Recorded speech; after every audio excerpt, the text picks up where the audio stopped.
¿Cómo está remunerado el oficio de guionista? Mal, muy mal. A ver, no tiene nada que ver lo que se puede cobrar en documental que lo que se cobra en ficción, por ejemplo. Ah, Claro, bueno, tienen otros. Casi vas un poco por el proyecto. base- Depende, depende del presupuesto del proyecto, pues así puedes pedir o no, va en consonancia ¿Pero ha con. sido así siempre o ha sido así siempre o es una cosa que va cuesta abajo y sin frenos ahora? Se están abaratando costes, claro, lógicamente. Al no tener el respaldo este de una gran producción y tal y jugártela mucho, pues se abaratan costes.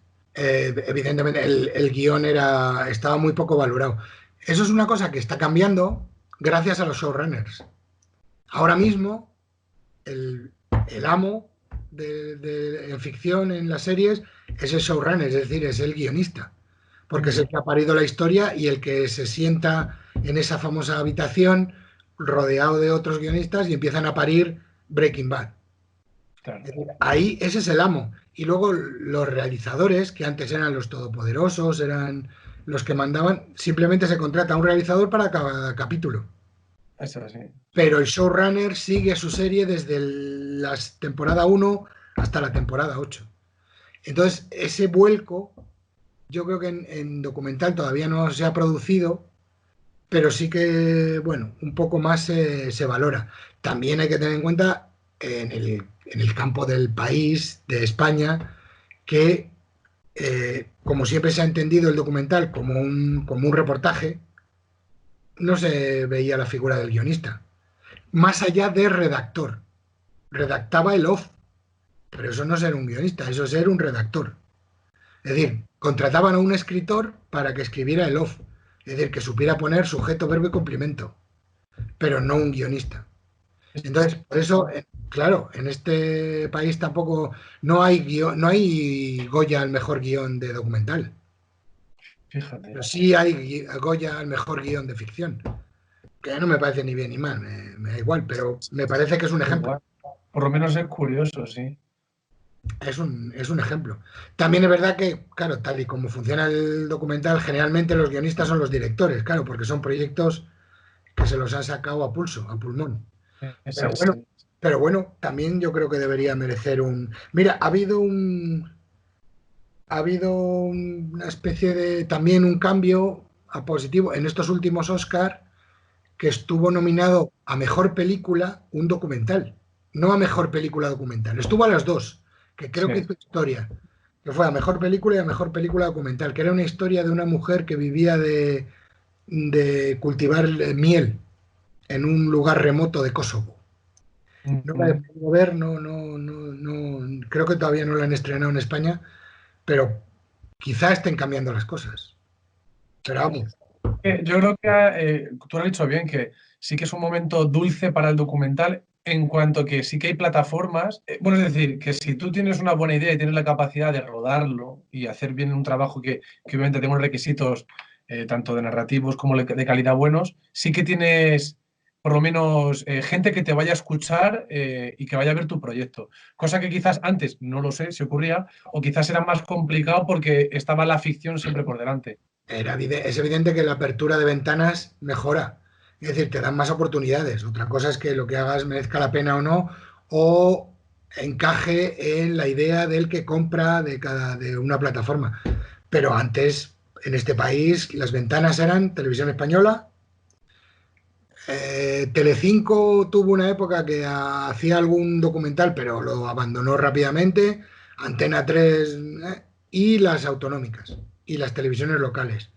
Pero claro, pero eso se ha ido cerrando y ya solo queda Televisión Española. El hecho de que ahora tengas esa cantidad de plataformas y la posibilidad de abrirte al mercado europeo, Claro, y es eso sobre todo. eso es muy interesante. Es decir, también es verdad que hay que empezar a trabajar, bueno, hay que empezar. Nosotros ya llevamos tiempo pensándolo, pero creo que todo el mundo debería pensar en producir historias que interesen más allá de nuestras fronteras. Sobre todo, Javier, porque dentro de nuestras fronteras, no sé si es que no interesa mucho o que realmente hay menos ventanas que fuera. Por ejemplo, en el caso del trabajo que hicimos juntos de Osman y el documental de las serpientes de Malasia, pues ha sido emitido en Francia y en Discovery Channel en Asia.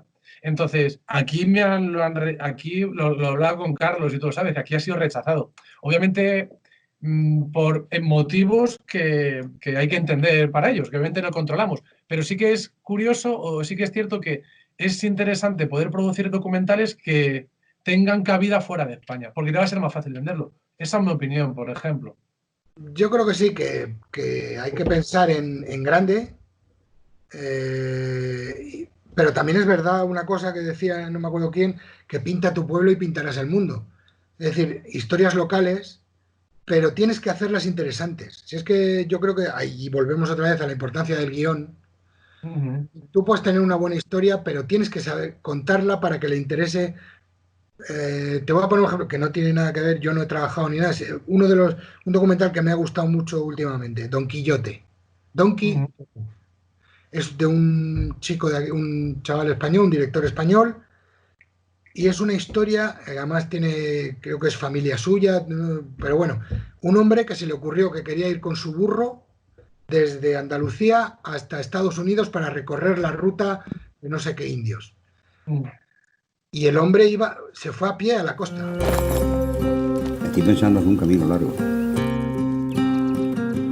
América. América. Anda, papá. Como río.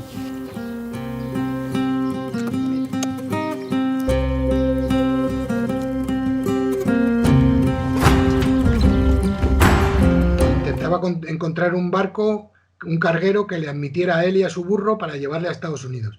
Es decir, la Una sinopsis, genialidad. la sinopsis está en el título, Don Quijote, o sea, un Quijote tozudo como un burro.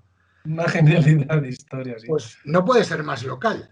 O sea, un Sí, hombre de sí. Extremadura con su burro recorriendo el sur de España, pero a mí me parece una historia universal, porque está contada como una aventura, es un western, es una película del oeste, es como aquella película de David Lynch de la historia verdadera, que era un hombre que se montaba en una motosegadora para ir a ver a su hermano, con el que Ujú. llevaba enfadado no sé cuántos años. Pues fíjate qué historia más local. O sea, era un Sí. hombre que se movía en una segadora de estas chiquitinas por las carreteras de un estado para ir a ver a su hermano. Pero es un peliculón. Pues Total. quizá lo que tenemos que pensar es que las historias que se nos ocurran, que sean interesantes para un señor de Australia. Sí, que no solo te interesen a ti, sino que seas capaz de que le interesen a multitud de Claro, gente. Ese es al es final que pues, el reto. convertir, convertir a este hombre que quiere ir con su burro a Estados Unidos a vivir una aventura en un personaje, en un arquetipo. Es un Ulises. Es un hombre que trata de conseguir un sueño. Es que a lo mejor Totalmente. es lo que hay que hacer. No contar la historia del burrito, tal, el señor, y pasa por aquí, y llega aquí, y llama no sé dónde, y le haces una entrevista. No hay entrevistas, no, es él, solo Es él. un reportaje, es un documental. Eso es. Es una historia que dentro de 20 años se podrá ver igual de bien que hoy, Claro, porque claro. es inmortal. Sí. Mientras que si tú le haces el reportaje y qué le pasó aquí en esta carretera y con este hombre y tal, pues la envejeces inmediatamente. Claro, haces un reportaje de las televisiones autonómicas de hace 15 años, que es lo que hacían, que era, vamos a contar algo rápido con un redactor. Por eso yo quería hablar contigo y que la gente conociese más el trabajo de un guionista, sobre todo en el sector documental, ¿no? Que es un trabajo que existe y que además es súper importante. Nosotros, nuestro trabajo empieza donde acaba la anécdota. Es decir, donde acaba el titular de prensa, empieza nuestra historia. Mira, un ejemplo, para poner ejemplos nuestros, de una historia, Salvajes, que es una historia de una mujer que está llevando a cabo un estudio científico sobre caballos salvajes en Extremadura, en el norte de Sí, Cáceres. Esa historia surgió de un titular, de una noticia de prensa, de una contraportada del País en concreto, que la hacían una entrevista.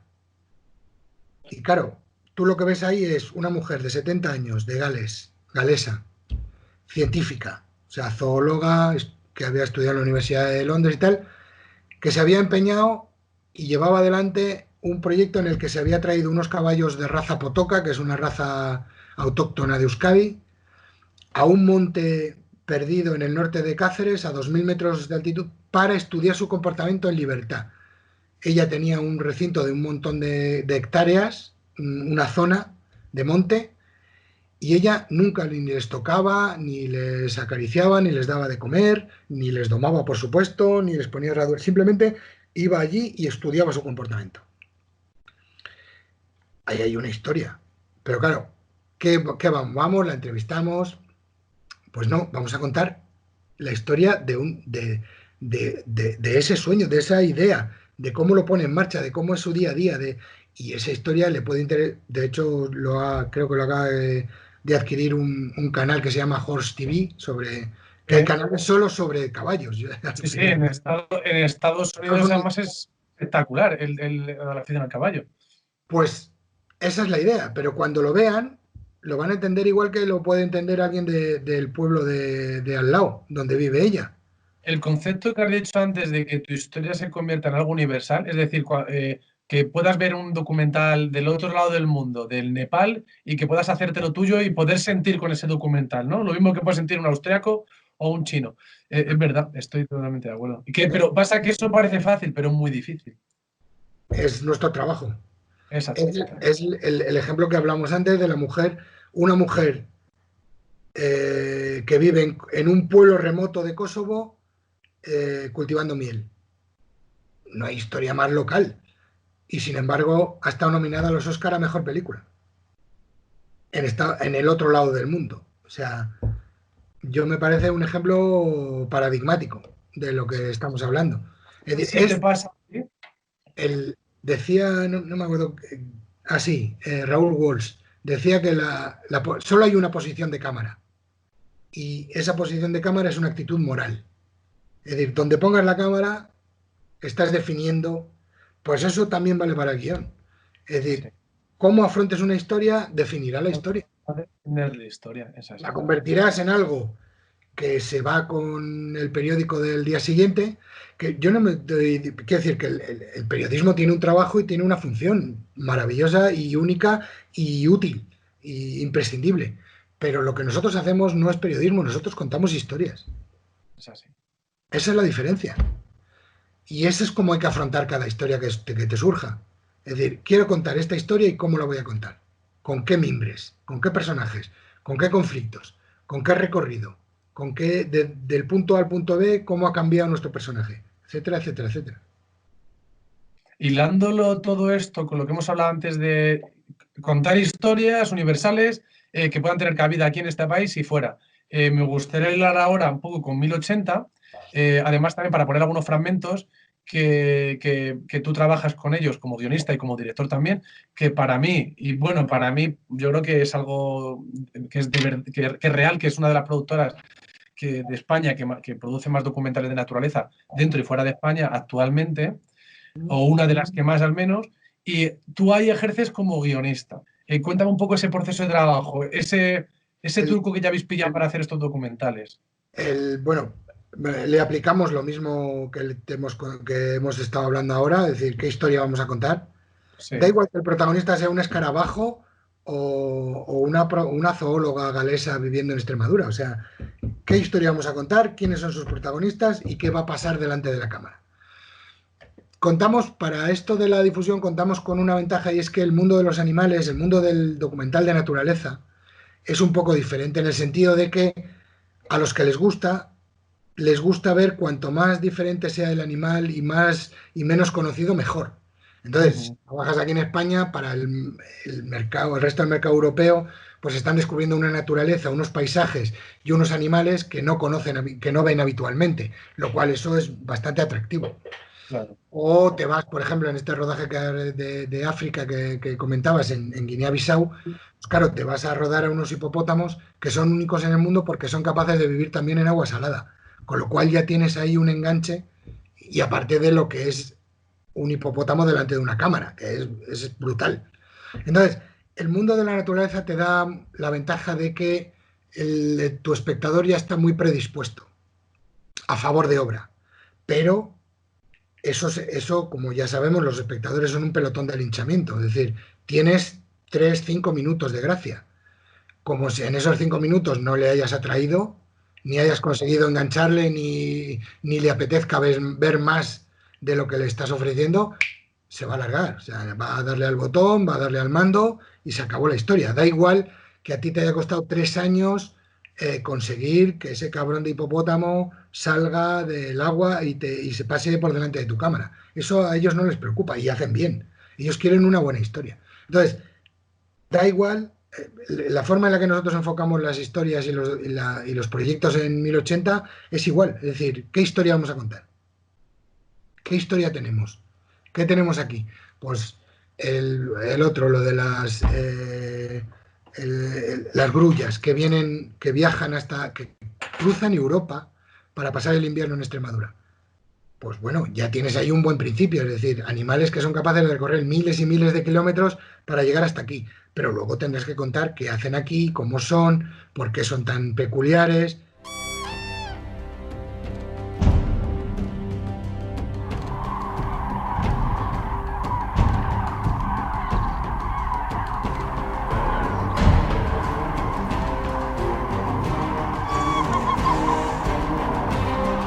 Etcétera, etcétera, etcétera. Las aves del frío se llama el documental.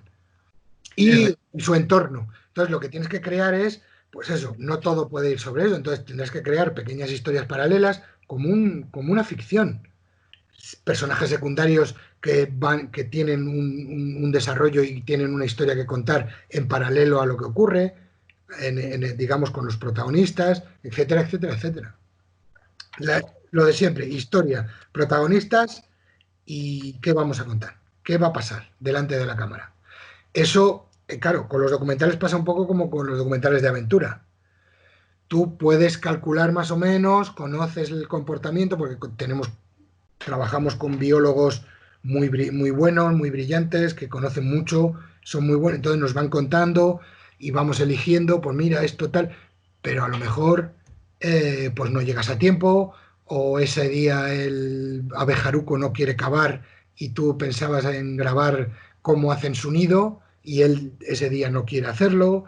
Es decir, un montón de inconvenientes de lo que es el rodar con animales salvajes que no están controlados. Es imposible controlarlos. Porque nosotros habitualmente no trabajamos con animales troquelados. No, claro, es así.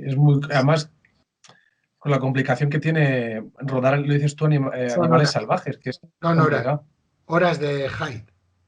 Ahí Sí. el misterio de un documental de naturaleza es horas de rodaje. O sea, paciencia y aguantar hasta que ocurra. Yo recuerdo cuando conseguí grabar la King Cobra del documental de Malasia, que estuve 8 meses hasta que la encontramos, por ejemplo. No es que digamos que el cine justifica los medios, pero sí. Pero lo que hay pero vamos, que la frescura y quiero decir que no sé, esa mítica secuencia, ya mítica, y también la tienes en YouTube si quieres, de las Islas Galápagos, es de la BBC, en la que nace un pequeño, ¿cómo se llaman esos animales?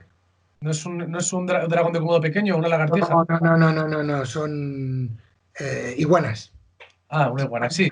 Nace una pequeña iguana del huevo, tiene que atravesar un valle y entonces empiezan a salir serpientes a cazarlo. Eso no se puede preparar, eso no se puede troquelar, eso pasa.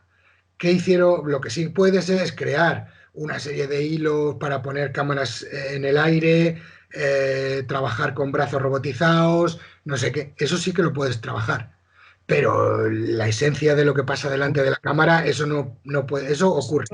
Recuerdo el director que explicó, porque se habían quejado mucha gente diciendo que no era verdad, que estaba falseado. Y dijeron, el director salió y dijo, no está falseado. Yo lo único que he rodado durante 2 días una persecución de unas serpientes a una iguana, que ocurre en 1 minuto y medio de vídeo. Pero obviamente hay una edición por medio, pero lo que estoy viendo es verdad. Joder, se llama montaje.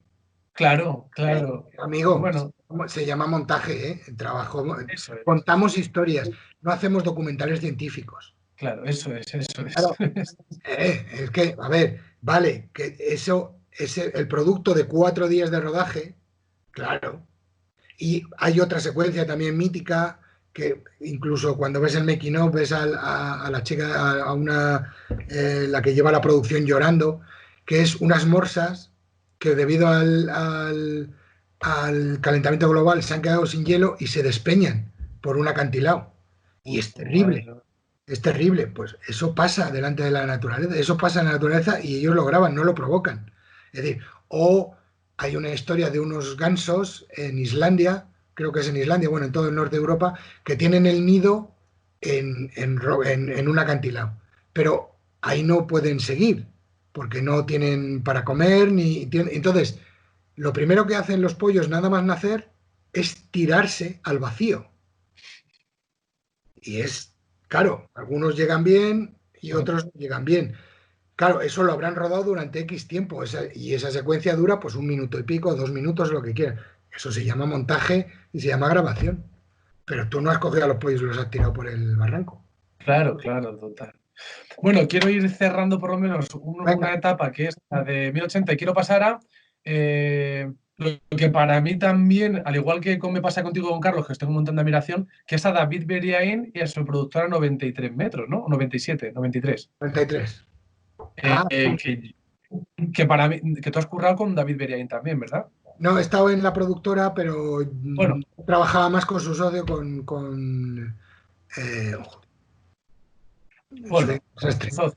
su socio y que has hecho el vídeo, que además con su socio Adriano Morán. Tú luego lo vale. Que yo el vídeo lo vi antes que me dijeses tú que era el que hiciste tú también, que trabajaste como guionista, que es el vídeo de exactamente de cuántos años de conmemoración de la creación 80, de la agencia. Sí, los 80 años de la agencia F. Ha sido un trabajo bonito, muy duro, porque prácticamente se rodaba a la vez que se montaba. Lo hicimos en el verano del 2019 y muy interesante porque eran 8 vidas de 8 corresponsales de la agencia F, no solo 8, sino 8 localizaciones, digamos, con varios corresponsales en los que iban con ellos y mostraban un poco su trabajo. Eso se han hecho 8 píldoras de unos 10-15 minutos y luego hicimos un documental de 50 minutos que se estrenaba en salas y parece que Televisión Española también lo quería. Bueno, lo que pasa es que con el coronavirus se debe haber cargado todo. Todos los proyectos han quedado en stand-by. Sí, fue un proyecto muy, muy interesante y nada, pues eso, fue un trabajo muy de equipo, claro, porque aquí sí que había comunicación. Internet, WhatsApp, todo el rato, o sea, hervía. Oye, tal, no, esto, esto, vamos aquí. Pero claro, al rodaje iban con una idea. Pues por ejemplo, si iba con el de Libia, con el corresponsal de Libia, también queríamos enseñar su vida privada. Entonces, cómo era con su familia, cómo es un día a día, los niños, dónde estudian, cómo tal, y cómo se prepara uno, porque este tenía que ir a cubrir la guerra de Libia y él vivía en Argelia, al lado, en Túnez, perdón. Y entonces, pues eso, le veíamos prepararse, viajar, lo que cuesta llegar a un país en guerra, salir por la noche, los pasaportes, los controles, bla, bla, bla, y una vez allí, pues llegar a zona de guerra. Entonces y luego otro era en París, hablando de inmigrantes ilegales, otro era en México, en la zona del Río Grande, otros eran en el Congo con el problema del ébola, otro... Era muy, muy interesante. Vale, y tengo ahí varias preguntas. Desde que te encargan, te llaman por teléfono y te dicen, oye Javier, tenemos este proyecto. Primero, ¿qué proyecto a ti te ofrecen para hacer? Segundo, ¿cuántos capítulos te encargabas tú de hacer el guión o de trabajar en el guión? Y tercero, si estabas solo. Todos. Todos los capítulos te encargaron a ti de hacer el guión de los 8. Sí, lo que pasa es que ya ves que no llevan locución, o sea, era el guión, era estructurarlos. Incluso yo estaba en la sala de montaje. Junto con la montadora armábamos el monstruo. Luego, ¿había un realizador de por medio o...? Sí, había un realizador en campo que se iba a los rodajes, pero claro, como tenía que estar rodando a la vez, pues digamos que nosotros le ayudábamos en el trabajo de montaje, como yo tengo cierta experiencia y la montadora también muy, muy eficaz. lo íbamos montando, íbamos creando píldoras y luego se revisaban, se afinaban, se entregaban al cliente, el cliente lo veía, le gustaba, no le gustaba, cambiábamos, fuimos a rodar, yo también estuve en el rodaje en la sede central en EFE para conseguir también recursos, entrevistas al director general de EFE, a la jefa de información nacional, internacional, bueno, era un trabajo en equipo. Un trabajo muy bonito, ¿no? Para la agencia de... Claro, entonces mientras montábamos uno, preparábamos el siguiente, desarrollábamos una escaleta de contenidos posibles, conociendo la personalidad de los protagonistas, que eran los periodistas, porque en esta ocasión eran ellos los que salían delante, claro, no estaban acostumbrados. Eso también Yo era... los he visto y me gusta mucho, ¿eh? No sé si he visto todo, pero en la página web aparecen varios, pueden ver puedes ver todo. algunas. Sí, las 8 historias se pueden ver en la página web de los 80. El link debajo del vídeo por si la gente que está viendo el vídeo que se meta a ver los Muy vídeos, bien. que están buenos. Estupendo. Y con ellos también he hecho otro proyecto muy interesante. Este también, mira, otra de las funciones. Me llamaron ya a posteriori, ya estaba todo rodado, incluso tenían un montaje, pero no les acababa de gustar y querían otra perspectiva nueva porque yo no sabía nada. Y este era sobre cerebro humano, sobre enfermedades de tumores cerebrales. Para que veas que este trabajo te enfrenta a situaciones muy diferentes. Y nada, bien, le dimos una vuelta, lo convertimos en una historia, le dimos protagonismo a uno de los enfermos y bueno, parece que también gustó y también estaba ahí en la rampa de salida para su emisión. Este creo que era para Movistar. Que no está en ningún sitio porque, claro, porque está todavía lo teníamos en la despensa listo para salir. No hay promos, no hay nada. Para paralizar todo el mundo. Y bueno, ya para ir cerrando un poco, me gustaría también que me contases un poco en qué proyectos te estás embarcando o tienes futuros. Entre ellos, conmigo también tienes uno, y que cuentes un poco en qué estás ahora mismo metido, en qué Sarao. Estamos con 1080 preparando proyectos, acabando documentales, algún par de proyectos y teníamos también prevista hacer nuestro primer un largo documental de naturaleza en Extremadura, con Extremadura como protagonista, sus diferentes ecosistemas y tal. Y bueno, ahí teníamos también otro proyecto muy bonito que se llama La Jayona, que es una historia muy curiosa porque es una antigua mina. La cueva, ¿no? No es una cueva, es una mina que la explotaron hasta prácticamente los años 30, hasta la Guerra Civil, y se abandonó de un día para otro. Y entonces la naturaleza la ha reconquistado y se ha convertido en un territorio lleno de vida, o sea, desde búho real, murciélagos de diferentes especies, plantas endémicas, y es un escenario fantástico, claro, porque hay grietas, hay cuevas, hay pequeñas lagunas, y queremos contar esa historia de cómo la naturaleza se ha vuelto a hacer con lo que era una herida abierta en la tierra. Y por otro lado, también estamos ya desarrollando guiones, a ver cómo... Lo que pasa es que se iba a rodar ahora en verano, pero bueno, no sé cómo será. Una historia para Movistar, una serie documental sobre mujeres romanas. Mujeres romanas, del Imperio Romano, de la primera época del Imperio Romano. El Imperio Romano visto desde el punto de vista femenino. ¿Eso con 93 metros también? No, eso es con otra productora que se llama Global Set. Pero esto es un proyecto, vamos, estamos en la fase de guiones nada más. Y muy bien, ahí estoy como coordinador de guiones, trabajando con 2 compañeros más, 2 guionistas más y el director. Y bueno, estamos ahí a ver qué pasa. Pero es muy interesante y era una producción, bueno, eran rodajes en Cinecittà, en Roma, en estudios Cinecittà, en Bulgaria, en localizaciones distintas, con actores, también llevaría actores, aunque es documental, pero serían recreaciones históricas bueno, es un proyecto bonito. Yo creo que si no es este año por las circunstancias estas tan raras, se acabará haciendo porque la historia era bonita y yo creo que los guiones estaban quedando muy bien. Vamos a ver. Y por último, por cerrar un poco la entrevista, tienes, sé que es un poco recurrente esta pregunta, pero de cara a jóvenes que a lo mejor vean esto y quieran dedicarse al mundo del guión, ¿les animarías a hacerlo? Yo a veces doy cursos de guión y les digo que se vayan, lo primero, iros de aquí. Pero si os quedáis, Si lo se vais a- quedan. si os quedáis lo vais a pasar muy bien. Otra cosa es el negocio, el dinero, tal, pero pasarlo lo vas a pasar muy bien.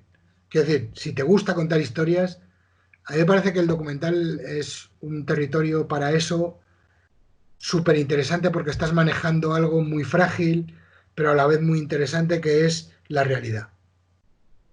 Y eso siempre te acaba sorprendiendo. Y te mantiene siempre en guardia. Entonces, en ese sentido es un trabajo muy, muy agradecido desde el punto de vista personal. De lo otro, pues es trabajo. Quiero decir que si lo tuyo es hacer dinero, pues mejor futbolista o Sí, no sé. No sé sí, dónde. mejor vete de la habitación, si es así. Y Sí, que si es fácil o difícil, pues ni idea. sí. No lo sé. Puedes tener suerte, puedes no tener suerte. Si tú tienes una historia y la quieres contar, cuéntala. Si es buena, alguien la acabará pagando para que la hagas. Yo creo.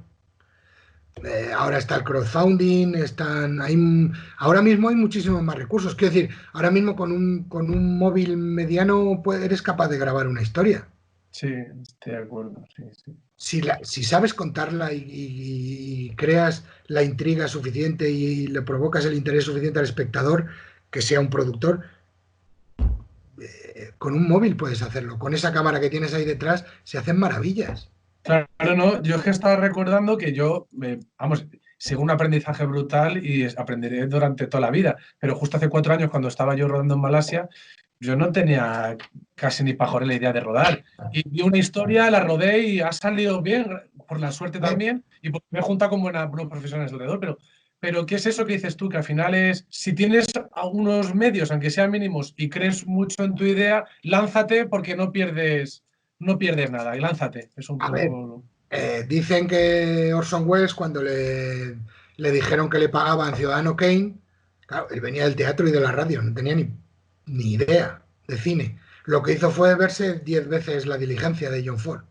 Y mira, y lo siguiente que hizo fue Ciudadano Kane. Vale, Orson Welles era un genio. En Sí, ese sentido, creo que sí que está bien prepararse. O sea, ir a una escuela, hacer un curso de guión, sobre todo porque te ayudarán a evitar errores.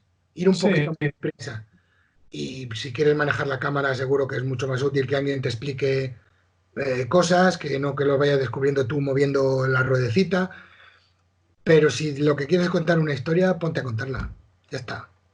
Y ya veremos con qué la hacemos. Como decía Napoleón, primero nos enganchamos y luego ya veremos. muy bien. Esa era su filosofía para las batallas. Primero nos enganchamos y luego ya veremos. Para hablar de documentales y de películas, yo encantado. Vale, pues entonces, muchas gracias. Bueno, que nada, agradecerte que ya se acepta mi invitación y que pasa un momento muy bueno contigo aquí charloteando, ¿vale? Un placer y a cuidarse, que son 2 días. Venga, Javier, un abrazo enorme. Chao, chao.